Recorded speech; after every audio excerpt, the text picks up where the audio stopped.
And if you speak to some people, there's considerable anger at the government in terms of how was this allowed to happen? Why did so many buildings collapse? Now, we don't know if those elections will take place, but if you speak to some people, they believe he's asking for a year to not only rebuild confidence in the state, but also to rebuild his popularity amongst the people.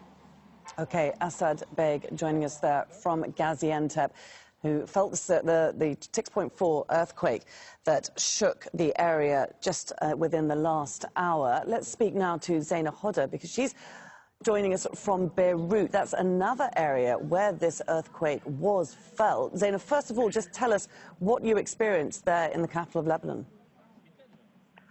Well, the tremor was quite strong, and it lasted up to 15 seconds. People here are terrified. Many of them are now in the streets. People across Lebanon really felt those tremors. Initial reports suggest that what they felt was a 5-magnitude earthquake. This was what they felt here. Now, 2 weeks ago, following that major earthquake on February the 6th in central Turkey, buildings here shook. So it was very similar to what happened back then. And the trauma, the anxiety is still fresh in people's minds. And many are concerned because a lot of the buildings across the country really are not structurally sound. Many of them are old, dating back to the days of the Civil War, damaged. And worry because successive governments have really not done anything to enforce standards, building standards. So people are in the streets, they're concerned, and this is a country which has, seen its share of disasters. 2.5 years ago, there was a massive explosion at the port of Beirut. That trauma still, as well, fresh in the minds of the people here. In recent days, the government carried out inspections in the north of the country, and singled out hundreds of buildings in the city of Tripoli which were not structurally sound. So that tremor was felt. It was a strong tremor. People are terrified, and many are now in the streets. And Zaina, you've been speaking to people in northern Syria, again, an area that was devastated by those twin earthquakes 2 weeks ago. The death toll standing at over 5,000 people there, many thousands more homeless, an area that's proving very, very difficult to get to with aid and help. But tell us what people there have been telling you in the wake of this recent earthquake that happened just in the past hour. Yes, we are hearing from our contacts on the ground that some buildings have collapsed in two towns, Janderis and Salkin. Janderis was among the hardest hit towns during the February 6th earthquake. So some of those buildings have now collapsed, and we're also getting reports that 5 people have been injured in another town, Atarib, that's also in the north of the country.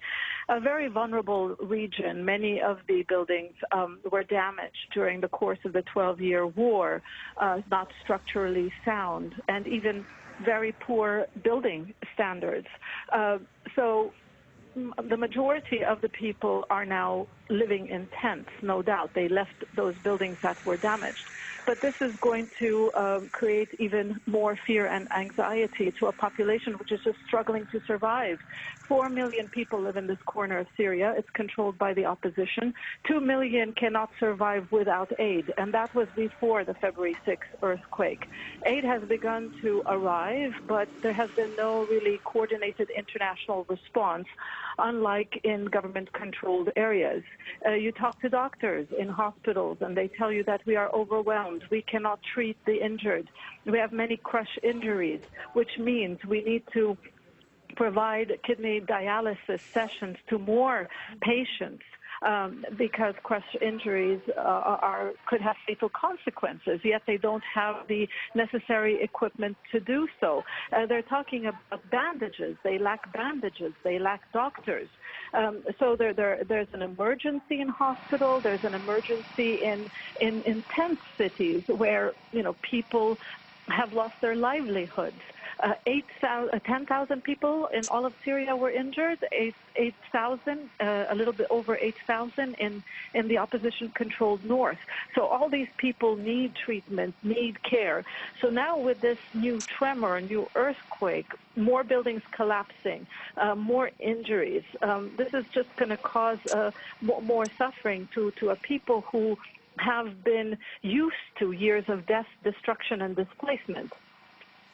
Zaina, with that many people needing access, what is happening on the international front to try to negotiate access to these areas through Damascus? Well, the Syrian President Bashar al-Assad a few days ago approved cross-line deliveries, which means that the international community, the United Nations, will be able to deliver aid from government-controlled areas into opposition-controlled areas. Now, the opposition was alarmed by this. What they were saying was they don't want to be hostages, yet again, of a regime that they do not consider legitimate. They believe that Bashar al-Assad was trying to exploit the tragedy by controlling the entry points or controlling what aid reaches the people. What the opposition wanted was for the international community to bring aid from Turkey through cross-border deliveries. A few days later, the Syrian president did give his approval to open 2 more crossings apart from the Bab al-Hawa crossing, which has been used by the United Nations for a few years now. But as we all know, southern Turkey has been devastated. A lot of the aid agencies, they were trying to pick up the pieces themselves. So this is not going to be an easy task for aid to reach the northern part of Syria. But most of the aid has been arriving at government-controlled airports in Damascus, in Aleppo. So it's a logistical nightmare, really, for aid agencies to reach the people in the northwest corner of Syria, people who are isolated, people who are really relying on the support of Turkey, which today needs international support following the devastating earthquakes. And the biggest concern now among people in northwest Syria is not just about surviving. It's not just about getting food and medical aid. They are